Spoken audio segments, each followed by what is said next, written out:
Telugu funny comments. పిచ్చి పూకోనికి రూపాయి ఇస్తే గల్ల పెట్టానుకొని రూపాయి వేశాడట.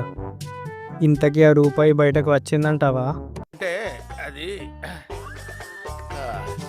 6 చీరలు కట్టింది, ఆతులు బయట పెట్టింది. ఏంటది? మొక్కజొన్న.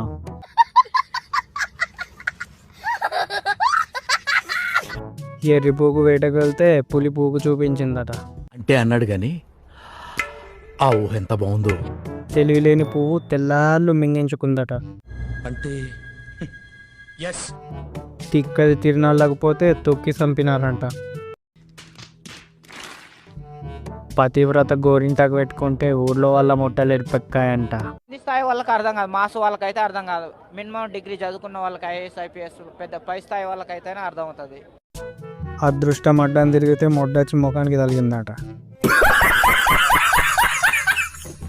సంతానం కోసం సముద్రపు స్నానానికి వెళితే ఉప్పు నీళ్ళు తగిలి ఉన్నది ఊడిపోయిందంట.